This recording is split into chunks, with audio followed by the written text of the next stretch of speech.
2 রাকাত করে পড়া এটা হলো সুন্নাহ, উত্তম। কেউ যদি তারাবি 4 রাকাত করে পড়তে চায় তাও অনুমতি আছে, সমস্যা নেই। এক সালামে 4 রাকাত পড়ারও কি আছে, অনুমতি আছে। কিন্তু 2 রাকাত করে এক সালামে 2 রাকাত এভাবে পড়া কি উত্তম, সুন্নাত। এরপরে তারাবির নামাজ। তারাবির নামাজের মধ্যে পুরা রমজানে 1 খতম কোরআন পড়া এটা সুন্নাত।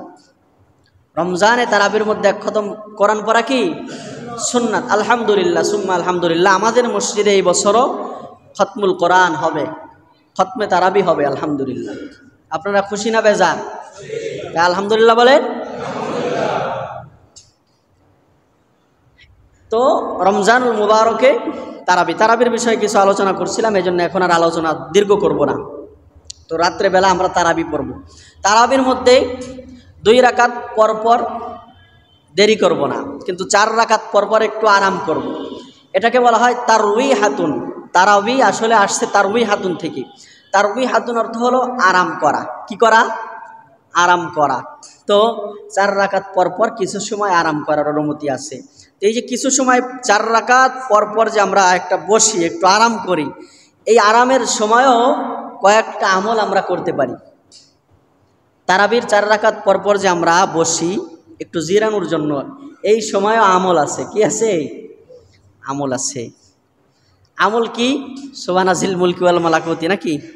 হ্যাঁ, এখানে কয়েকটা কাজ আমরা করতে পারি। 1 নম্বরে তাসবিহ পড়তে পারি। কি পড়তে পারি? তাসবিহ। সুবহানাল্লাহ আলহামদুলিল্লাহ আল্লাহু আকবার লা ইলাহা ইল্লাল্লাহ সুবহানাল্লাহি ওয়া বিহামদিহি সুবহানাল্লাহিল আযীম। এই যত তাসবিহ আছে এই তাসবিহগুলো বসে বসে আমরা আদায় করতে পারি। 2 নম্বর হচ্ছে কেরাত। ইচ্ছা করলে আমি কোরআন তেলাওয়াত করতে পারি। 4 রাকাত পরপর বসে কি করতে পারি? কোরআনুল কারীম তেলাওয়াত করতে পারি। যেমন সূরাতুল ইখলাস 3 বার যদি কেউ পড়ে তাহলে 1 খতম কোরআনের সওয়াব পাওয়া যায়। তো হাফেজ সাহেব 4 রাকাত করে যে বইছে, তো যতটুকু সময় বইছে মোটামুটি 3 বার আমি কুল হুসুরও পড়ে ফেলাইতে পারি, তাহলে পড়ে ফেললাম, আমার 1 খতম কোরআনের সওয়াব হয়ে গেল আলহামদুলিল্লাহ। এরপরে 3 নম্বরে হলো সুকুত। আমি 4 রাকাত নামাজ পড়ছি, এখন একটু ক্লান্ত হয়ে গেছি, ইচ্ছা করলে নিরিবিলি বেকার বসেও থাকতে পারি, এটারও অনুমতি আছে। আর 4 নম্বর হলো সালাত। দুরুদও পড়তে পারি। ইচ্ছা করলে আমি 4 রাকাত পরপর কি পড়তে পারি? দুরুদ পড়তে পারি। কারণ একবার যদি কেউ নবীর উপরে দুরুদ পড়ে, আল্লাহ আসমান থেকে 10 বার তার জন্য রহমত পাঠায়। এই জন্য সংক্ষিপ্ত দুরুদ হচ্ছে সাল্লাল্লাহু আলাইহি ওয়াসাল্লাম, সাল্লাল্লাহু আলাইহি ওয়াসাল্লাম। তো 4 রাকাত পরে যে বসি, এখানে বৈশা বৈশা এই সাল্লাল্লাহু আলাইহি ওয়াসাল্লাম, সাল্লাল্লাহু আলাইহি ওয়াসাল্লাম এভাবে নবীর উপরে দুরুদ পাঠাইতে পারি। এবার আসেন হুজুর, আমরা যেই দোয়াটা পড়ি এটা তো কইলেন না। খালি আমরা যা পড়ি তাই নিয়ে আপনারা শুধু ফতোয়াবাজি করেন, তাই না? 4 রাকাত পরপর বাপ দাদারে দেখছি একটা লম্বা দোয়া পড়তো, আমরাও পড়ি, আপনি এটার কথা তো কইলেন না। এটা যদি সহি, এটা কোরআন হাদিসের কোনো দোয়া না, তবে দোয়ার অর্থ ভালো, এটাও তাসবির মধ্যে পড়ে। সুতরাং যদি আপনার এই দোয়াটা সহি থাকে, সুন্দর শুদ্ধভাবে আপনি উচ্চারণ করে বলতে পারেন, এই দোয়া পড়ারও অনুমতি আছে। হয়েছে এইবার এই দোয়া পড়ারও কি আছে? অনুমতি আছে। কিন্তু আপনি আল্লাহরে ফাঁকি দিয়েন না, তাহলে নিজেই ফাঁকে পড়বেন।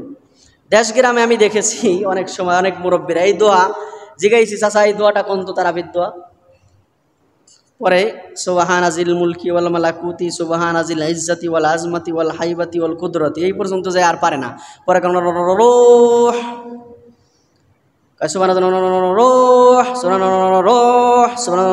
রোহ পরে জিগাইলে বলে চাচা কি বললেন?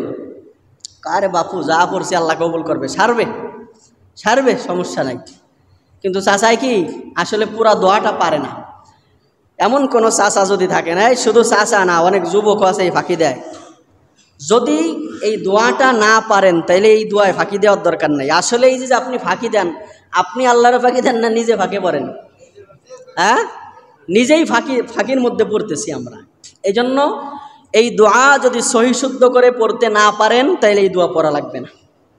এই দোয়া না পড়া যেই কয়টা আমি বলছি, হয় তাসবিহ, কেরাত, সুকুত, সলাত, এই 4 কাজের যে কোনো এক কাজ করেন। আল্লাহ তাআলা আমাদেরকে তৌফিক দান করেন। আচ্ছা, এরপরে তারাবির নামাজ গেল, 4 রাকাত পর পর কি দোয়া পড়ব সেটা গেল।